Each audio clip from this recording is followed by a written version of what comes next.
New chapter आज start कर रहे हैं और आज जो हम चैप्टर कर रहे हैं उसका नाम है बिल्स ऑफ एक्सचेंज।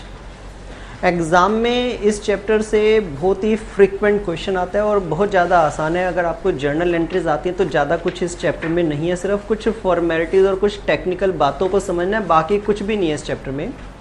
क्या है बिल्स ऑफ एक्सचेंज उसको पहले समझ लेते हैं और इसको समझाने के लिए डायरेक्टली नहीं बल्कि मैं इनडायरेक्टली एक एग्जांपल का यूज़ करूँगा जिससे कि अच्छे से समझ में आ जाए कि ये बिल्स ऑफ एक्सचेंज आखिर होता क्या है। एग्जांपल जो मैं इसमें ले रहा हूँ, मैं मान के चलता हूँ कि दो लोग आपस में एक बिजनेस कर रहे हैं जिनमें एक का नाम ए है और एक का नाम बी है। तो बिल्स ऑफ एक्सचेंज की शुरुआत में दो बिजनेसमैन होने चाहिए। एक नाम मैंने रख लिया ए और दूसरे का नाम रख लिया मैंने बी। ए जो है वो सेलर है, वो सामान बेचता है किसको, बी को। तो मैं इसका जो करेक्टर है वो डिफाइन कर रहा हूँ कि ये जो है वो सेलर है, मतलब बेचेगा सामान, और बी जो है वो कस्टमर है, परचेजर है, ये सामान खरीद रहा है। अज्यूम कर लेता हूँ कि 10,000 रुपये का सामान ए ने बी को बेच दिया, उधार वो भी। मेरा सवाल ये है, अगर ए ने बी को सामान बेचा, या तो उसको फ्यूचर में रहे ना रहे, इसलिए वो क्या करेगा, अपनी डायरी में पक्का नोट कर लेगा कि मैंने बी को सामान उधार में बेचा है। और जब वो सामान बेचेगा, सेल्स की बिल्कुल ऑर्डिनरी हमारी एंट्री होती है। क्या एंट्री हो जाएगी, डेबिट द रिसीवर, कस्टमर को किया जाएगा debit, B's account debit to sales, और डेट में डाल देता हूँ यहाँ पे से 1 अप्रैल 2017 को उसने ये सामान बी को बेचा 10,000 रुपये का। क्लियर है? अच्छा बताइए, बी भी इस चीज को अपनी बुक्स में शो करेगा या नहीं करेगा कि उसने सामान खरीदा है और उधार खरीदा है? करेगा।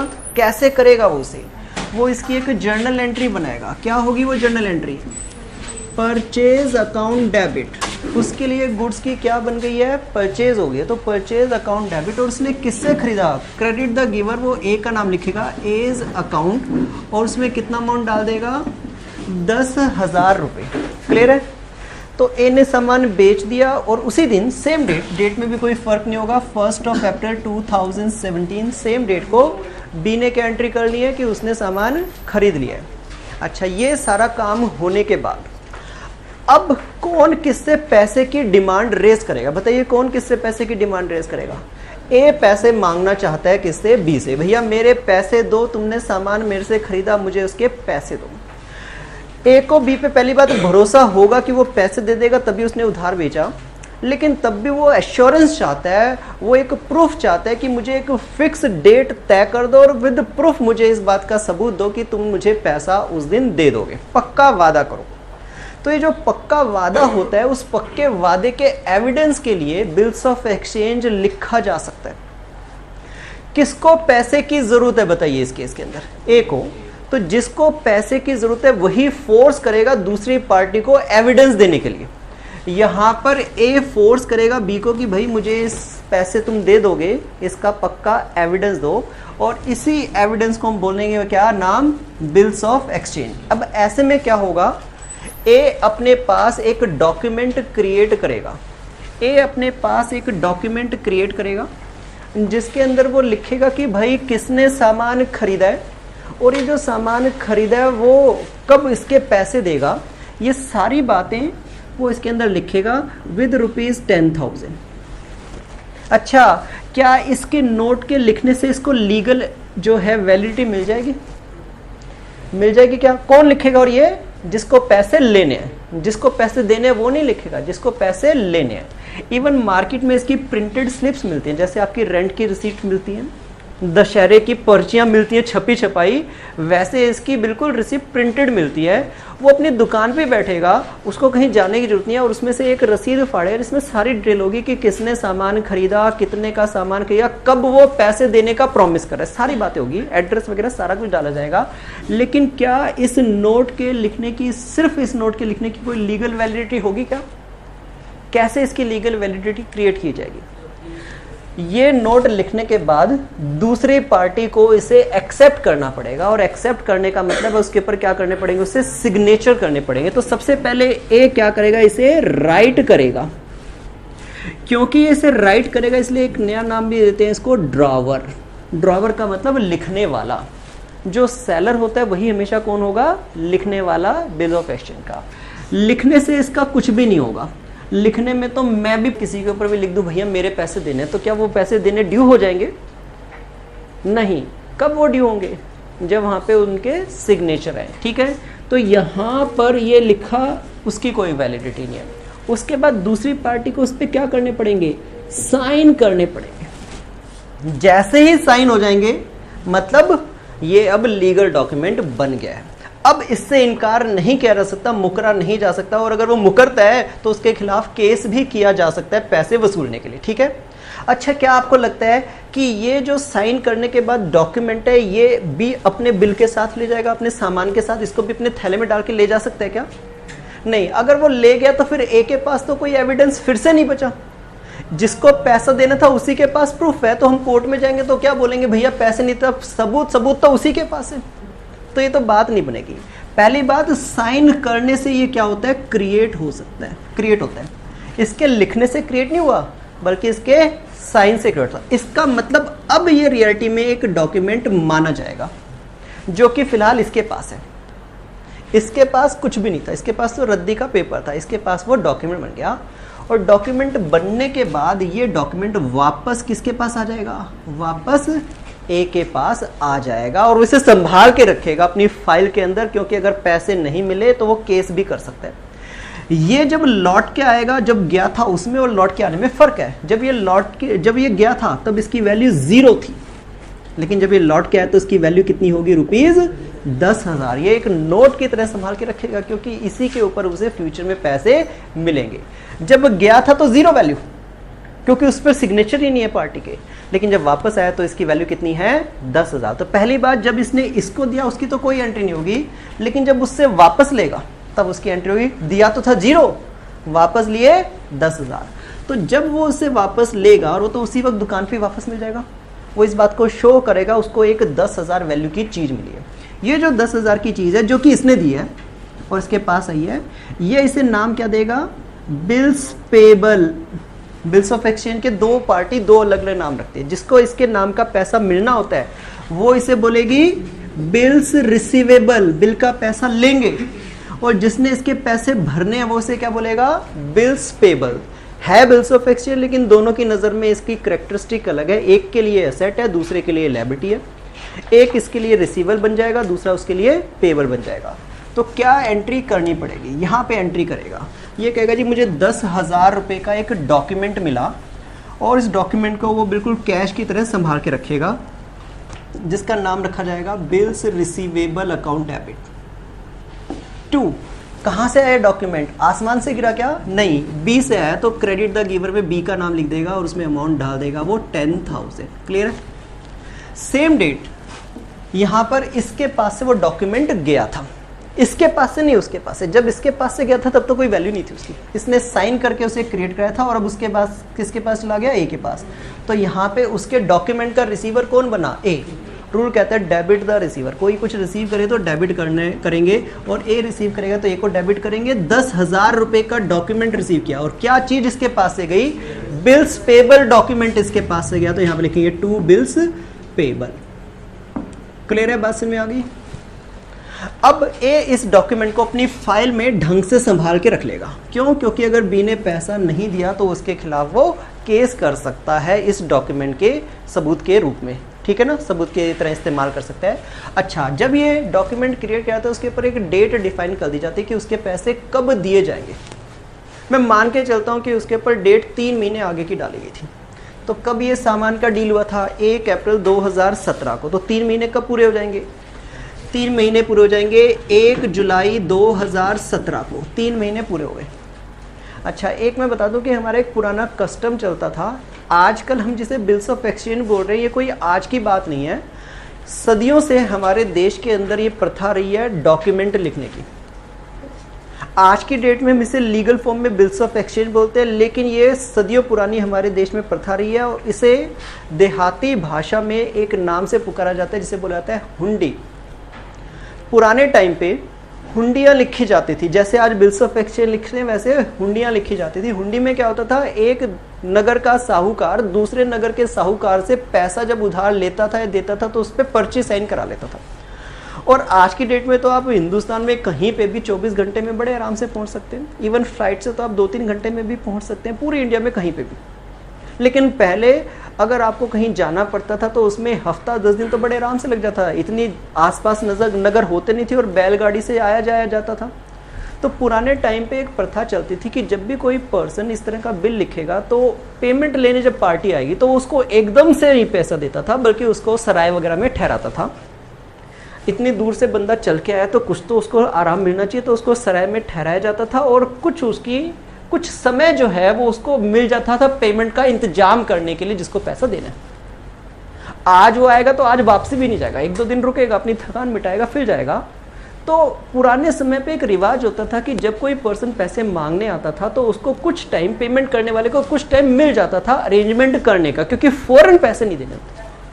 बाद में जब नेगोशिएबल इंस्ट्रूमेंट एक्ट बना इंडिया में, और हमारे लॉ की खासियत है कि वो हमारे कस्टम के ऊपर काफ़ी आधारित होते हैं। हिंदू मैरिज एक्ट है तो हिंदू में जो हमारे कस्टम होते हैं उसी के आधार पर उस एक्ट को बनाए जाते हैं। तो वैसे जो पुराना हमारा कस्टम था उसको भी हमने लॉ में इम्प्लीमेंट कर दिया, और अब हर एक बिल की ड्यू डेट के बाद कुछ ग्रेस पीरियड मिलता है पैसा देने वाले को, अगर क्वेश्चन में कुछ उसके खिलाफ ना लिखा हो। तो वैसे तो इसकी ड्यू डेट क्या बनती है, 1 जुलाई 2017, लेकिन एज पर करंट रूल 3 दिन उसे अलग से दिए जाते हैं पेमेंट का इंतजाम करने के लिए। और वो पेमेंट कब तक कर सकते हैं, 3 दिन बढ़ा के 7 तारीख तक वो इसकी पेमेंट करे तो हम बोलेंगे उसने अपना प्रॉमिस पूरा किया। ठीक है, तो 7 तारीख को उसको इसकी बिल की अब पेमेंट करनी होगी। उसने वादा किया है, बिल के ऊपर लिख दिया गया था 3 महीने के बाद पैसे देंगे। 3 महीने पूरे होते हैं 1 जुलाई को, हमने 3 दिन बढ़ा दिए, इस दिन तक तो पैसा मिल जाना चाहिए। अच्छा, मेरा सवाल यह है, अब बी को जो पैसे देने हैं वो पैसा सिर्फ देगा या उसने जो परचेज साइन करके वो सबूत दिया वो भी वापस मांगेगा? वो वापस मांगे, क्योंकि अगर उसने पैसे दे दिए गुड फेथ पे तो उसके बाद भी ये केस कर सकता है उसके ऊपर कि मेरे को तो पैसे नहीं, मुकर सकता है।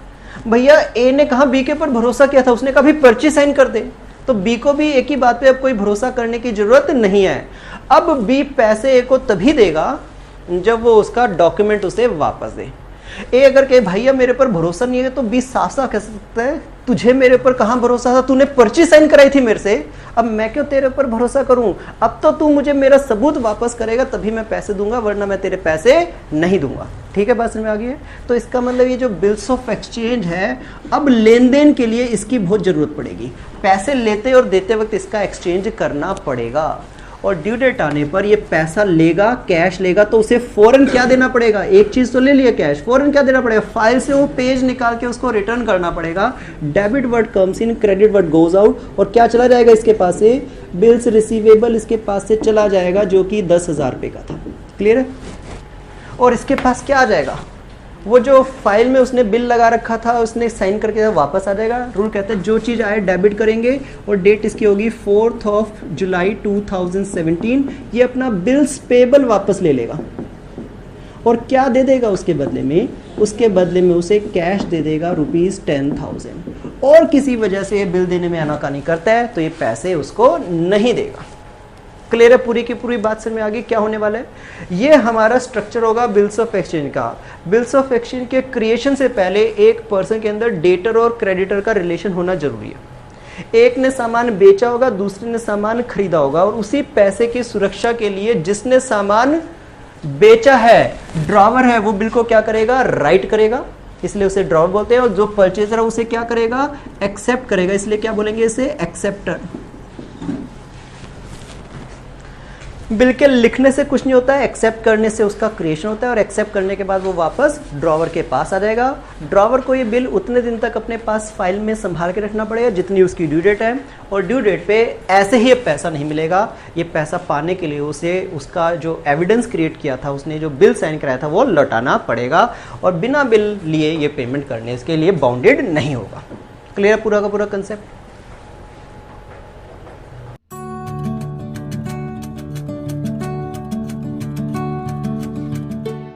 पेज नंबर 1 पर क्वेश्चन नंबर 2 अब करेंगे, जिसमें लिखा है 12 April 2012 A sold goods to B of ₹2000 drawing upon him a bill for the amount payable 3 month after date. Clear लिखा है कि 12 अप्रैल को ए ने बी को सामान बेचा था, तो सबसे पहले तो अगर एक ही बुक में हमें एंट्री करनी पड़े तो डेट डालेंगे 12th ऑफ अप्रैल 2012, और बी को सामान बेचा तो बी उसका कस्टमर बन जाएगा, उसकी एसेट बन जाएगा। रूल कहता है डेबिट द रिसीवर, तो बीज अकाउंट डेबिट करेंगे ₹2000 से, और यहाँ पे लिखेंगे टू सेल्स अकाउंट ₹2000। नरेशन में लिख देंगे being sold goods on credit, हमने माल उधार बेचा। उधर सिर्फ ए ही इस बात को नहीं अपने पास रिकॉर्ड करेगा, बी ने सामान खरीदा, वो भी बुक्स ऑफ अकाउंट में एंट्री करेगा, वो भी बिजनेसमैन है, उसे भी ये बात शो करनी पड़ेगी उसने क्या किया था। तो 12th ऑफ अप्रैल 2012 उसने तो परचेज किया था, तो अपनी बुक्स में एंट्री करेगा परचेज अकाउंट डेबिट ₹2000, और उसके ऊपर लायबिलिटी क्रिएट हो जाएगी। किसके अगेंस्ट लायबिलिटी क्रिएट होगी, या कौन इस क्वेश्चन में गिवर है, ए इसमें गिवर है, तो यहाँ पे लिखेंगे टू एज अकाउंट ₹2000। नरेशन में लिखेंगे being purchased goods on credit, उसने सामान उधार में बेचा, इसने सामान उधार में खरीदा। ठीक है, अब मेरा सवाल है किसे पैसे की जरूरत है, कौन पैसे की डिमांड करेगा।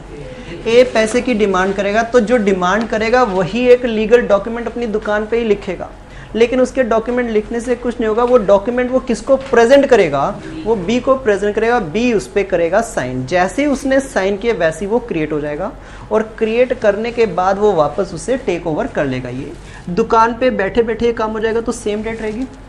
अब उसके पास एक नया डॉक्यूमेंट आने वाला है जिसको नाम देंगे बिल्स ऑफ एक्सचेंज, और दोनों लोग अलग अलग नाम पुकारेंगे। इसका नाम रहेगा बिल्स रिसीवेबल, उधर नाम रहेगा बिल्स पेबल। इसके पास आने वाला है बिल्स रिसीवेबल, जो चीज़ भी आए उसे डेबिट करते हैं।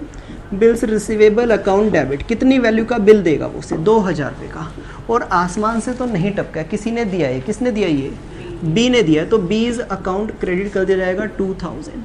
नरेशन में लिखेंगे बीइंग रिसीव्ड ए बिल्स रिसीवेबल। ठीक है, सेम डेट, उसने ही तो साइन करके इसको दिया, तो ये भी अपने पास रिकॉर्ड कर दिया, मैंने एक डॉक्यूमेंट दिया है। डेबिट द रिसीवर किसको दिया है, ए को दिया है, तो एज अकाउंट डेबिट हो जाएगा। कितने से, ₹2000, और इसके पास से क्या गया, साइन किया हुआ बिल गया, जिसे वो क्या नाम देगा, बिल्स पेबल ₹2000। नरेशन में क्या लिखेगा, बीइंग इशूड ए बिल्स पेबल, हमने बिल्स पेबल को क्या किया, इशू किया या एक्सेप्ट किया। ठीक है, उसके बाद क्या होगा, उसके बाद होगा wait and watch. A bill लेकर फौरन नहीं चढ़ जाएगा बी के ऊपर, बल्कि उसे उतने दिन का टाइम वेट करना पड़ेगा जितने दिन का उसने उसे टाइम अलाउ किया, जितनी डेट बिल के अंदर डाली गई है, तब तक ये बिल वो फाइल में संभाल के रखे। और ड्यू डेट इसमें कितने दिन बाद आने वाली है, 3 महीने बाद। तो भाई ये 12 तारीख को तो बिल लिखा गया था, 3 महीने कब पूरे हो जाते हैं हमारे, पूरे हो जाते हैं हमारे 3 महीने 12/7/2012 को 3 महीने हमारे पूरे हो गए। लेकिन हमें पता है कि 3 दिन एक्स्ट्रा मिलते हैं उसे इंतजाम करने के लिए पैसा, इसलिए पहले ही 3 दिन बढ़ा देते हैं, और ये फिगर हो, ये डेट कितनी हो जाएगी हमारी, 15 तारीख को ये पैसे उसे लेने का अधिकार मिल जाएगा। क्वेश्चन में क्लियर लिखा है on the due date A presented the bill to B who honoured it. A ने ड्यू डेट पर बी को ये बिल प्रेजेंट किया, और उसने उसको क्या कर दिया, उसको ऑनर कर दिया।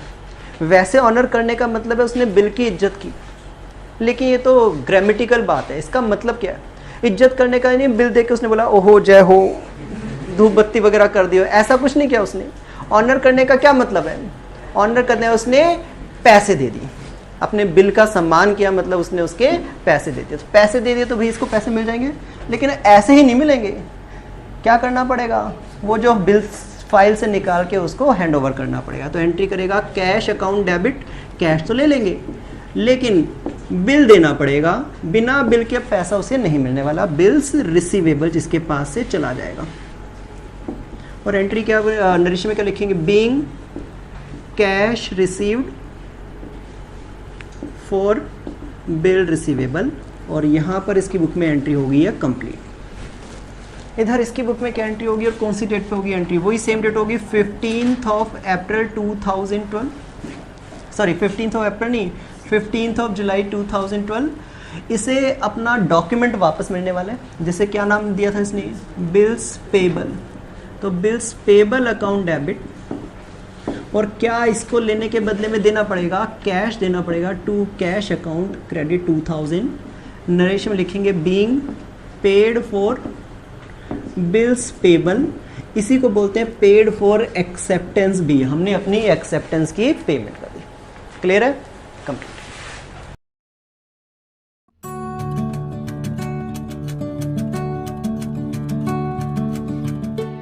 पेज नंबर 1 पर क्वेश्चन नंबर 5 अब हम लोग करेंगे। वैसे क्वेश्चन नंबर 4 से ये वाला टाइप शुरू हो जाता है, बट मैं क्वेश्चन नंबर 5 करा रहा हूँ बिकॉज इसके अंदर डेट गिवन है और कोई रीज़न नहीं है।